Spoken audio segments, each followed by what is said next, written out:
students, alumni, distinguished guests, and members of our broader community.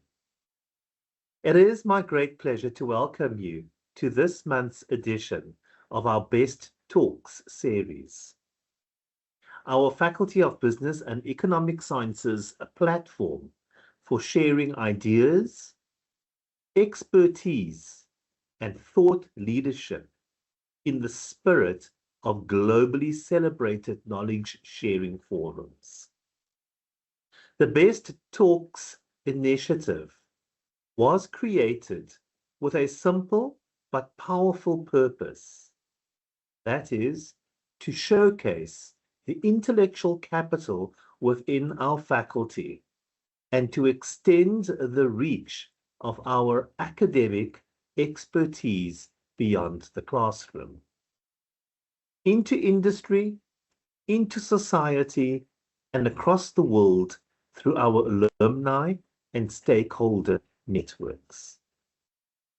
Each month, we are privileged to hear from one of our outstanding academics as they share insights on topics shaping business, economics, and society in meaningful ways.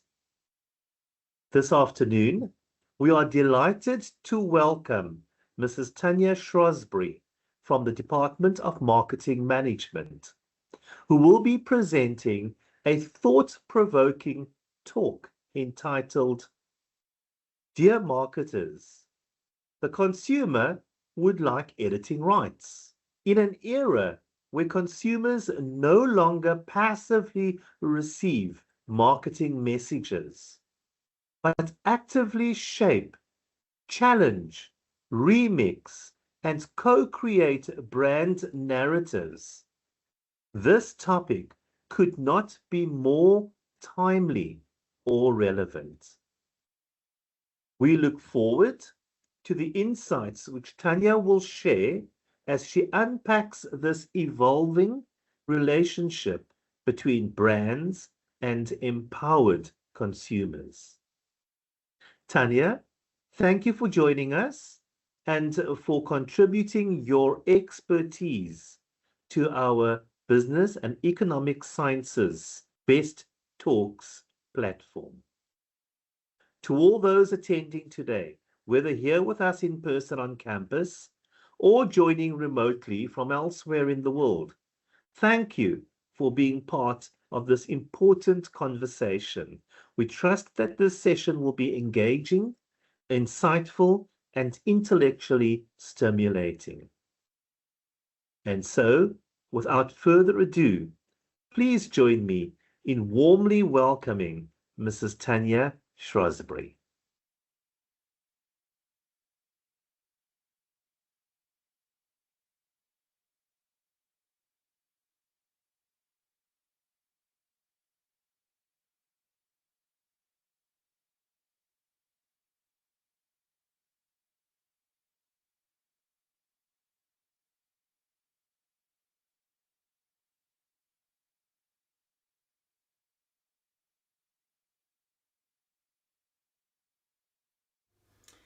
Good afternoon, Mulweni in Goeiemiddag. I'm Tanya Shrewsbury and I'm a lecturer in the Department of Marketing Management for the Faculty of Business and Economic Sciences at the Nelson Mandela University in Gqeberha.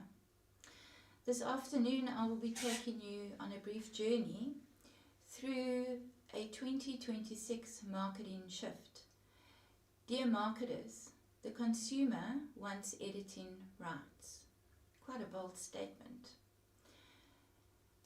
What do I mean by that? The consumer that we have known for the past number of years has evolved from a passive buyer, a passive accepting buyer, to an active editor, a consumer who wants to be actively involved in the products and the services that they purchase for themselves, especially in today's economic climate. We have a look, just at a brief overview, to the journey that I will be taking you on. Today's consumers want editing rights. editing rights. So what on earth are editing rights? Well, we say that editing rights is where the consumer wants the ability to customize, revise, and mold brands to their own specific needs, wants, their lives, and also their lifestyles that they lead. Gone is the traditional marketing mix that is busy fading into the background because of this evolved 2026 consumer. The marketing mix is now making way for a co-creation model which is custom made to individual lives. In other words, tailor-made to a consumer specific life, their lifestyles, their needs, and their wants. Your traditional marketing mix, we all know, had the 4 Ps. We always relate the 4 Ps to our marketing mix. Those 4 Ps are products, price, place, and promotion. But now, through the editing rights that our 2026 consumer demands and wants, these have now been adjusted. So now we say that products are co-created products. Our pricing is a dynamic value exchange. Place is omnipresence. And then the promotion P is advocacy and a narrative promotion. So these are sounding very different to our traditional marketing mix 4 Ps. Let's have a look at each one individually. Our co-created products. So these co-created products are our traditional products which have now moved from organizations using a push strategy to one of co-creation. Push strategy where the organizations, through R&D, research and development, also identified needs and wants and went about creating products or services to satisfy these needs and wants. These were then pushed through to the consumer, and this pushed product or service was a completed product or service. But now consumers in 2026 prefer evolving products over finished ones. In other words, products that are forever evolving and changing rather than a product that is completely finished. These 2026 consumers demand a seat at the design table. They demand to be involved in the design of a particular product or service, to be involved in the research and the development of a product or service, thereby shaping product roadmaps in real time via Discord and brand ecosystems. With AI and the 3D printing being so easily available and readily available for these consumers, personalization, which was considered a luxury in the past, is now no longer a luxury. It is now a norm for these consumers, a demand that has now become a norm, where the consumer data will now shape the actual final product or service. As an example, if you are wanting to purchase a pair of sneakers, tackies, from Nike, you can go onto the website Nike by You. This is a perfect example of how a consumer is gaining editing rights. You can go onto the Nike by You website, and there you can change the colors. You can select a particular sneaker. On that particular sneaker, you can change the color of the sneaker. You can change the materials that the sneaker will be made from. Sustainable or recyclable material is also a choice now. And then also the silhouette of the sneaker, thereby giving the consumer the physical version of editing rights, as the consumer is sitting physically editing a particular sneaker. Therefore, we say, with the consumer having these editing rights, the co-design then reduces the inventory risk that the organization normally carries, and also increases the perceived value of that particular product by the consumer, which has had editing rights. We move on to price. As I mentioned, traditional P, price in the traditional marketing mix, that has now changed from price to dynamic value exchange. Dynamic meaning ever changing. So gone are the days of a fixed price tag. Walking into the shop having a fixed price tag on the shelf or on the item of clothing, gone are those days. Today, pricing has become a team sport. Team sport? What on earth do I mean by team sport? Team sport now implies it's where consumers and communities band together to unlock lower costs via social sharing and collective pre-orders, thereby giving rise to this new concept of participatory pricing. Don't forget that. Participatory pricing. You will be hearing this a lot in the future. Consumers trade their preferences for a better deal, especially in today's economic environment and with all the forecasts of petrol increases and so forth. This will be occurring more and more on a day-to-day basis. So if we just repeat that, trade their preferences for a better deal, but in bold letters, always remembering that your consumer will still evaluate the total cost of ownership for that particular product or service which they are purchasing. We therefore have a look and we say that if a product is not sustainable, the ethical tax, in inverted commas, makes the price feel too high to pay. The ethical tax makes the price of the product feel as if it is too expensive for the consumer to purchase that particular product or service. What do I mean by that? So ethical tax is that portion which is added onto the monetary value of that particular product or price. So for example, my values, my ethics, my beliefs, my morals, and whether I think that the product is going to harm me or any other person, object or animal, that is considered ethical tax. So for example, if I am an animal lover and I know for a fact, I've seen the data and the information, and I know for a fact that a pharmaceutical company tests its products out on animals, that is going to indicate to me a very high ethical tax that I would be paying for that particular form of medication from that pharmaceutical company, because it would be the monetary value, the price of the product, but on top of that, for me myself, being an animal lover, the product is harming animals as it is being tested on them, and this conflicts with my personal beliefs, my values and my morals that I have. So those two things added on top of the price of the product may make the product too expensive for me to consider, especially seeing as I am an animal lover. We move on to place, which is the distribution. So we now say we move from place to omnipresence. Another important concept to bear in mind for the consumer in 2026. We say that commerce happens wherever the consumer is.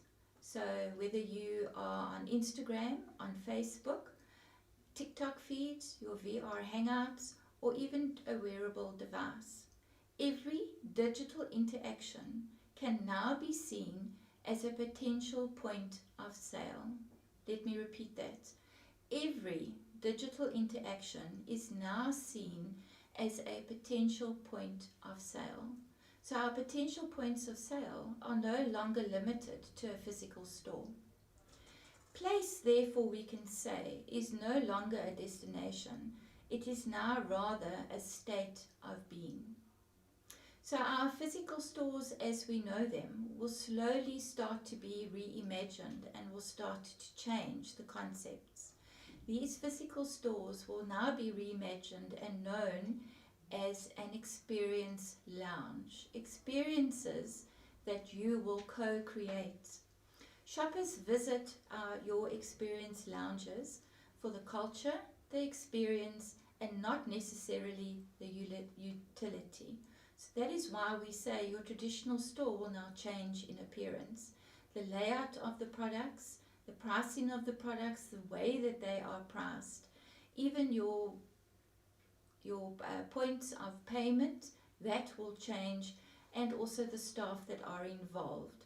The whole look of your physical store will now turn more towards an experience lounge. Auto replenishment is also another new concept which will become more and more important. Auto replenishment now occurs where the consumer's pantry is considered an extension of the supply chain. So in other words, where your smart fridges or your automated ordering systems automatically reorder household essentials before they run out. An in-store visit, therefore, is a lifestyle and a social statement, not a shopping trip any longer. We say social statement because we go and we shop either with family or friends, and we make it into a social event. We want to go to the experience lounges with our family or our friends, and we want to also go and have that cup of coffee. We move on to promotion. So promotion now, we say, is moving on to advocacy. So where promotion in the past was all about shouting, and who could ever shout the absolute loudest would get their message across to the consumer, we are now moving away from that with our 2026 consumer. It is now all about listening and amplifying. Listening, not hearing. So in the past, where organizations could hear perhaps the needs and wants of their market segment or the consumer, the emphasis now is more on listening to your consumer, your market segment, and amplifying what they are busy telling you. So for example, a 15-second unfiltered peer review is trusted far more than a R1 million World Cup advertisement. And why? Why? Because of our social media, because of the immediate feedback and immediate gratification. So on social media, your TikTok, your Facebook, your Instagram posts, they are immediate in their response. You can press a thumbs up, you can press a thumbs down, and you can make an immediate comment. Organizations have social media hawks who are watching their social media platforms during the day, and they will pick up on any form of feedback that your consumer is providing, and also especially when they are busy tagging their friends or their family.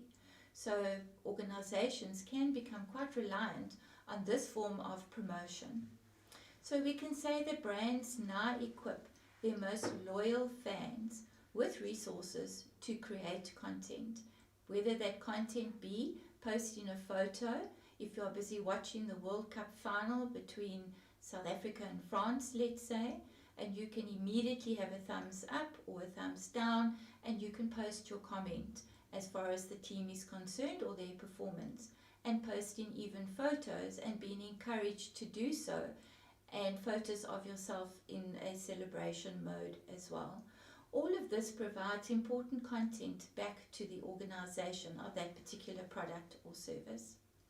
So we can say loyal fans are then provided with the resources to create the content, and therefore we can say that the consumer is now the marketing department.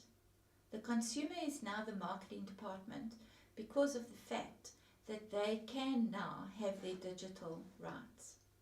Consumers also act as truth filters. This is very important for organizations to remember in the activities of today, especially with the Hollywood buzz, where you have got a lot of Botox, for example, fake news, and your photoshopping that you are able to do as well on all the social media platforms. So the consumer is a very important truth filter. In a world where there are deep fakes, brands that allow raw, unedited community discussions normally win. If you refer back to TikTok or you refer to Instagram and you have your influencers that are really raw and unedited, you find that they get a far higher number of likes or perhaps even dislikes. There's a lot more traffic due to the fact that they are not so fake. For example, another example here could be where Netflix Bandersnatch has given viewers the literal control to decide on the ending of a particular plot.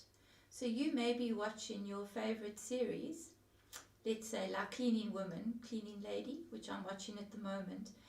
If I'm given the literal controls, I can then decide on the ending of that particular series. They will give me a choice and I can decide on what direction the plot will take and also the ending of the plot.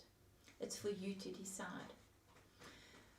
So to tie up, we say that in 2026, you don't own your brand, you host it. Does that make sense? You don't own your brand, you host it. So from the information and the brief journey that I've taken you on in the previous slides, you should be able to see that yes, we no longer own our brand, we now host our brand.